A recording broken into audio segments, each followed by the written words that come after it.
on the win. Did the fight play out pretty much how you predicted it would? That was plan B. Plan A was to get the knockout, but I knew going into the fight that Phil was going to be a very tough opponent. So plan B was to just beat him up, and that's what I did. Were you surprised he stuck around as long as he did? You landed some pretty hard punches. You busted up his nose. Were you shocked he was able to stick around as long as he did? No.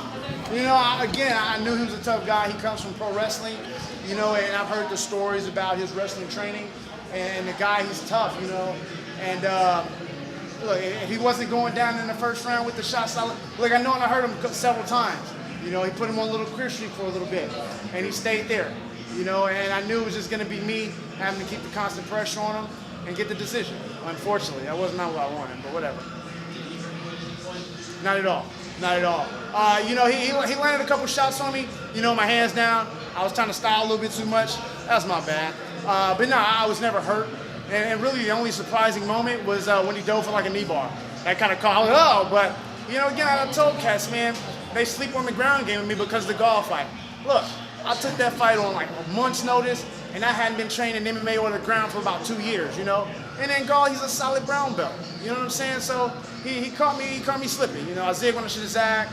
It was what it was. But again, my ground is solid. When you were looking up at something while punching, were you looking at yourself or were you just messing with it? I'm not that vain, Ariel. I was actually looking at my corner. I had UFC Hall of Famer Pat Miletich. Of course, I had Crew Bob and my Truth About Stuff podcast co-host, Show Enough Stuff, Richard Birdmaster. I was just kind of looking at them, looking for a little bit of instruction. But then I also knew if I wasn't necessarily looking at him, he didn't know when the shots were going to come. And every time I was looking away and I would throw the shots, I felt them land. Do you think in hindsight you could have finished him earlier? Maybe, but man, the guy's tough, man. I hit him with some solid right hands. And the dude, I hurt him a little bit. But then once I put the pressure on him, he did what he was supposed to do. He tied up. And look, if I couldn't get him out of there the first round, I knew it was going to be a long night. And we went the whole 15 minutes.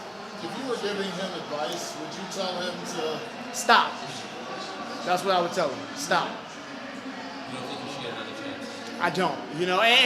And it's not a disrespectful thing, but look, this is a sport where your life is on the line. And I get it, and I respect him 100% for his willingness to step in there. But now you just putting your health at risk. I sent him to the hospital. You know what I'm saying? And I'm not top tier level. I know what it is with me and my skills. Can I compete with some guys in the UFC? Of course I can. But as far as him trying to continue with the sport, I highly advise against it, just for his safety. Do you think you'll get another chance? Who knows, man? Who knows? Whether it's here, whether it's Zuffa boxing, whether I'm back standing next to you with the mic in my hand, who knows? I'm just enjoying the moment and taking the Mike the Truth brand to another level. Do you want another chance at UFC? I'm down for whatever. I'm ready. I love, boxing is a passion. I love it, man. I love the sport. Look, I just love fighting. As crazy as that sounds. My mother calls me a sociopath sometimes for me just doing this stupid stuff. But, I just love the sport. I've dedicated a decade to this, both inside the ring or cage and outside. I just love it. I have a passion for it, and I never want to leave it. Mike, after the fight, you gave him a hug. Did you talk to him at all? Did you say anything to him after the fight? Hey, man, I just told him it was 100% respect, man. I know this kind of got started when he called me a can on the interview. But again, that was a few years ago, and I kind of took it personally. But as I've grown as a person, it was water in the bridge. Everybody has their opinions, and if I really cared about what all these people say, I'd go crazy, So I got the fight. That's really what it was about.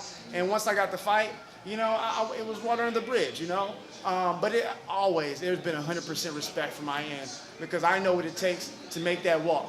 Not only just to get in there, I know what it's like to take that walk.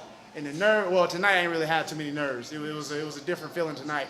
But I know what it's about, And so all 100% respect to the guy. I think it's hard now to go back to the normal life on Monday. This is a crazy thing you just experienced.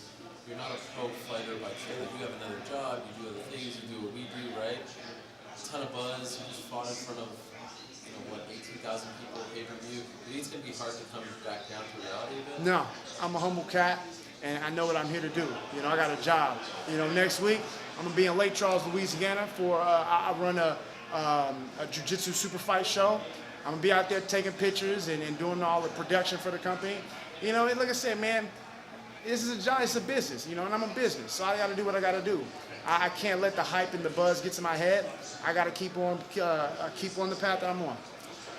After the golf fight, you attended the press conference as media. Are you doing that this time? No, see, okay, that's not what it was. I know people. So the whole thing about that, to finally clear it up. Look, first of all, I hate sitting still, right? After the fight, they was like, you got to go stay in the green room. I hate sitting still. For me, I would prefer to watch the fights live than on the TV, you know. And even when I do get to cover UFC fights, if people pay attention, I'm going back and forth. You know, it's because I can't sit still. That's just how I am. So as far as that goes, it was just one of those moments where I would rather watch the fights live. Then that was the card Derek Lewis was on, my teammate. You know, so I went to go see him perform live as opposed to watching it backstage on the TV. You know, but tonight, I'm gonna hang out. I'm gonna go shower, get the sport coat back on, get the jewelry on, and we're going to get some deep dish pizza.